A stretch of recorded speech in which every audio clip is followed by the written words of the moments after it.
Assalamu alaikum warahmatullahi wabarakatuh. Washamaa kafuun jalatamtootaaf kabajamtoota uummata Oromoo.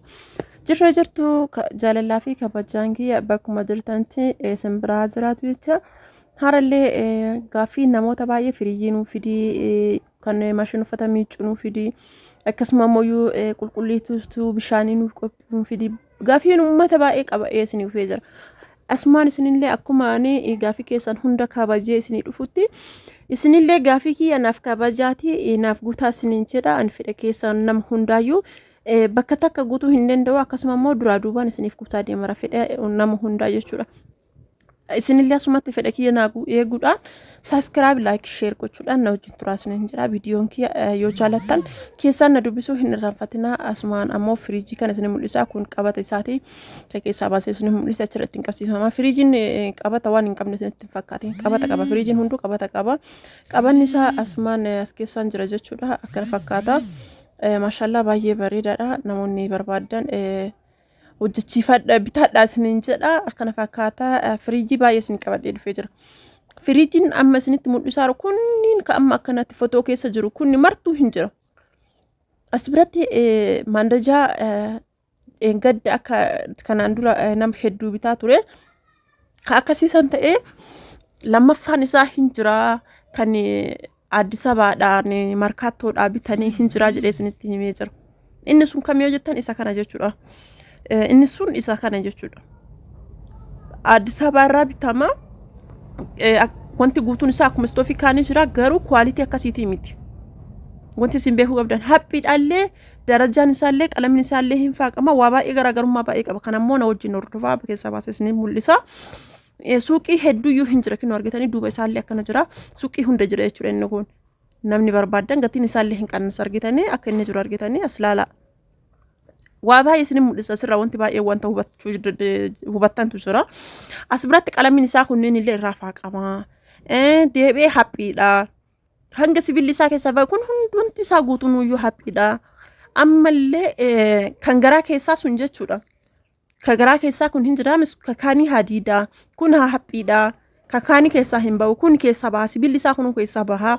Akkasuma immoo haphiidhaallee jechuudha. Argitanii haphiidhaallee akka kaanii miti kun hadiida. Ani hin beeku garuu wanti meeshaatti fayyadaman ta'ee wanti zalaalamii idimee taa'u hin jiru. Meeshaan waan harkaan tolfame waan ta'eef garuu waanuma zalaalamii taa'u na fakkaatan sun kun keessaa baha kaartoonni isaallee akkana jira. Kaartoonni kaanii hin beektanii garaagarummaa haganaa qaba. Kun kuma shaniif dhibba lamaa dhara kuma shaniin bitaa turre. Kun garuu kuma afur waan isin garramu jechaadha. Birrii kuma afur garaagarummaa qaba. Boota garii kuma sadii fuumaa illee hin bitama inni kun. Namni bitachuu barbaadan isanillee isinii bita. As biratti baatiraan daabboo hanga maqaa baay'ee qaba. Koosaniin tokkoffaadha. Aarduu jira. Maqaa baay'ee qaba. Amma kanneen guutuu maqaa isaa diddiimaan kunniin yoo ilaaltan bifuma tokko isiniif fakkaataami garuu maqaa baay'eedha. Hunduu maqaan isaa amma asirra argaa jirtan kun hunduu maqaan isaa garaagara. Koosaniin as keessa hin jiru waan akka carraa ta'e jechuudha. Koosaniin as keessa hin jiru. Akkana fakkaata firiijiin as keessa jiru kunniin guutuun isaa kan isin mul'isaa jiru oriijinaalii ta'eetii miti. As keessa oriijinaaliin hin jira garuu guutuun isaa oriijinaalii ta'eetii miti. Isin mul'isaa ra'an garuuyyuu. As keessa jiru kana kam argine yoo ka binnu ta'e gatii qinnaashiidhaan gatii rakasaan argachuu dandeenya. Firiijiin baay'een amma firiijiin as keessaa muraasa jira kwaalitiin as keessa jechuudha muraasa jira. Kan ammoo yoo argitanii muraasa jira muraasa kanallee addumaan baasee isinitti mul'isa jechuudha. Firiijii kwaalitii kamiin akka ta'e isin mul'isa jechuudha. Isin anuma hordofa. Amma inni kun firiijiin kun shaggaadha homaan jedhu jechuudha. Bareeda isan hin qabu garuu firiijii baqa jiddu galeessa bareedaadha jechuudha argitanii. Firiijiin kun jiddu galeessa bareedaadha. Kan akkas bareedaadhaan itti boohansan illee hin qabu. Inni kun homaan jedhu shaggaadha. Akkana fakkaata jechuudha. Maashaallah bareedaadha inni kun bitachuu barbaadan inni kun bareedaadha. Kan kanneen irra kwaalitii qabullee hin jira isinitti mul'isa jechuudha. Kan kanneen irra kwaalitii qabullee hin jira isinitti mul'isa. Amma immoo as bira kunniin jechuudha. Ani garuu osoo isin bitni naan jettanii iyyuu isiniin bitu kanneen guutuu isaa kan isinitti mul'isaa jiru kanneen isaa nu bitu iyyuu osoo isin naan jettanii isiniin hin bitu. Firiijii baay'ee jira argitanii. Firiijiilleen baatiraalleen akkasumatti daraadaramee jira. As biratti inni kun firiijiin kun firiijii kwaalitiidha. Gatiin isaallee akkasuma akkuma 64 himatanii 60 hin gurguran jedhee yaadaan. Firiijii kwaalitii ta'e jechaadha. Litiriin isaallee akkasuma inni illee akkasuma kwaaliitiidha. Litiriin isaallee baay'ee guddaadha beekaa.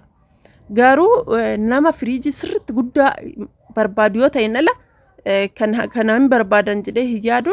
Kun litiriin guddaadha. Litiriin jiddu galeessi 300 kun garuu litirii guddaadha. Firiijii kwaaliitiidha. Firiijii kanaan dura keessaan ijoollee bitatutti mul'isee ture jechuudha. Firiijii guddaadha firiijiin kun jechuudha. Baay'ee bareeda. Ammallee kaisaa aanee jirullee hin jira jechuudha. Kaisaa aanellee jiru hin jira. Ammoo kan litiriin isaa qannasu ta'ee bareedaallee hin jira beekaa. Kan litiriin isaa qannasu ta'ee 37 40 xiqqaa yoo barbaadan 30 abbaa litirii 250 30 illee hin bitamu. Abbaa litirii 300 kunillee bareedaadha. Garuu kaas keessa adii kana gahu inuma hin jirre. Firiijii mana kana guutuu keessa jiru keessaa jechuudha. Isa kana warri birrii qabdan adii masan bitadha. Kuwwan ammoo jiddu galeessa isiniif fida. Inni kunillee firiijii bareedaadha. Lammaffaa adiiti, kun ammoo sadaffaa adiiti jechuudha. Bareedaadha. Kunillee litiriin isaallee akkasuma guddaadha. Kunniin sadiin wal maxxaxxana jechuudha. Argitanii kunniin sadiin wal maxxaxxana. Kunillee bareedaadha. Isin ka barbaadan keessaa bitattan jechuudha. Kan isin mul'isaa jiru kana keessa ka firiijii babbareedaa kanneen kan isin mul'isaa jiruuf kanallee yoo bitachuu baattanii gatiin kan inni isinitti bahe litiriin isaallee guddaa waan ta'eef litirii 3 wayi gadda 37 biteera hin beeytanii. Akkasuma immoo ijoolleen ammallee bitee fi viidiyoolee gadi hin dhiifne jira. Inni kun ooviniidha. Ooviniin kun gubbaa isaa irratti istoofii 2 qaba. Baataraa tokko qaba. Akkasuma immoo istoofii gubbarratti 2 qaba jechuudha. Istoofii keessaa kan waliin dhaqqabu waan isin garrama as biratti eessarra dhaabataa jira yoo jettan wambarii irra dhaabadhee isiniif waraabuuf deemaa jira. Wambarii irra dhaabataa as biratti baay'ee isin garrama wallaahi. Fagoo jira waan ta'eef in kufta sonaan jiran as gubbaa dhaabadhee isin waraabee kinootiif istoofii 2 qaba jechuudha. Ooviniin kuni gatiin isaallee jiddu galeessaa, gatiin isaallee baay'ee qinnaashoo waan ta'eef bitachuu hin dandeettan. As biratti ooviniin kun oovinii Turkiidha. Silindarii 2 fi istoofii 2 qaba. Argitanii silindarii 2 qaba. Yeroo maabiraatiin bade itti fayyadamtan jechuudha. Silindarii yoo maabiraatiin bade itti fayyadamtan 2 ofirraa qaba. Istoofillee 2 ofirraa qaba. Ka Turkiidha inni kun jechuudha. Baay'ee bareeda kwaaliitiidha jechuudha. Baatiraan isaa kinooti. Maashaallah baay'ee bareeda. Meeshaa kwaaliitii ajaa'ibaati jechuudha inni kun. Inni kun mircaa nama baay'ee hin ta'a jedhee yaada. Akkasuma immoo mircaa nama baay'eetillee maashaallah baay'ee bareeda. Namoonni bitachuu barbaadan bitadhaa isiniin jedha. Hedduu bareeda. Akkuma isin argitan kanatti jira jechuudha. Maashaallah baay'ee bareeda ka ta'e as biratti ka biraallee kan gatiin kanarra qannasu ta'e guutuun isaa oovinii osoo hin taane mannoo silindarii osoo hin taane istoofii qofaan maabiraatii qofaan kan hojjetullee hin jira.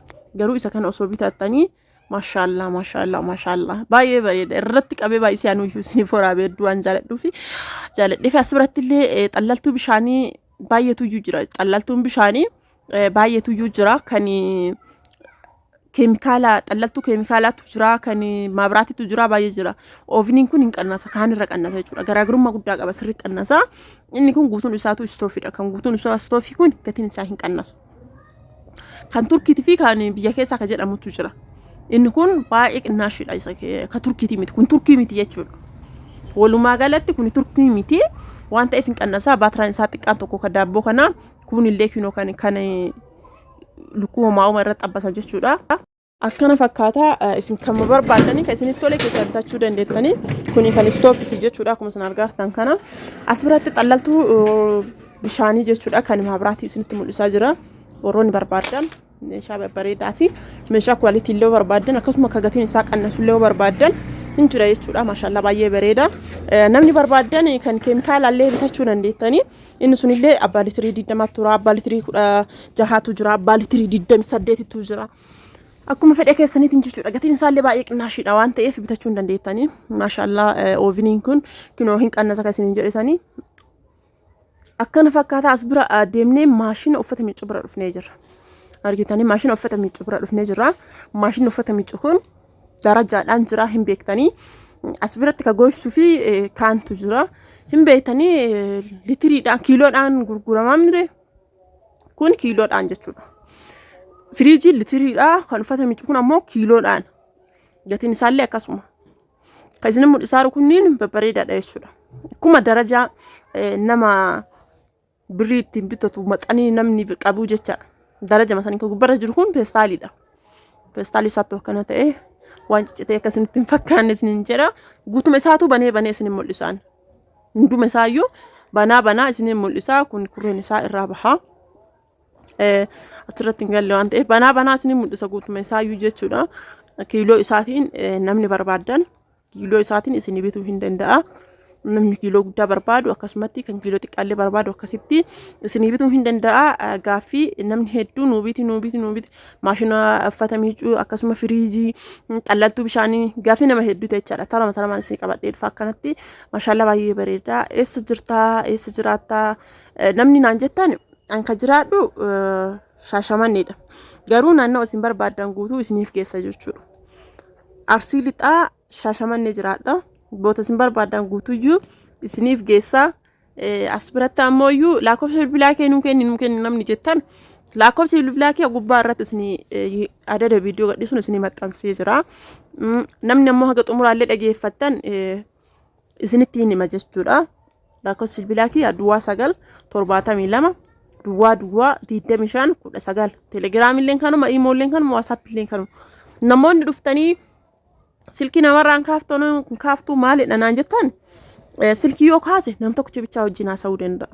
Garuu sagaleedhaan nama 20 wajjin haasa'uu danda'a. Sagalee kaanii dhageeffataa kakaanii deebisa. Kakaanillee dhageeffataa kakaanii deebisa. Haga kun sagalee kiyya sannaa deebisu an sagalee nama 4-5 deebiseera jechuudha. Hanga sagalee nama 10 deebiseera jechuudha argitanii. Garaagarummaan kana nam tokkicha bichaa jalaa yoo kaase akkasuma immoo nam tokkicha bichaa wajjin haasa'uu danda'a. Firiijiin keenya akkana fakkaata. Firiijiin manni kun guutuun firiijii argitanii. Firiijii kanneen keessaa an firiijiin bareedaadha isinitti mul'isa. Firiijii meeqa firiijii 4 garuu firiijii as keessa jiru firiijii dhibbatti hin dhaabate jechuudha argitanii. Gara 3 hin jira jechuudha. Gara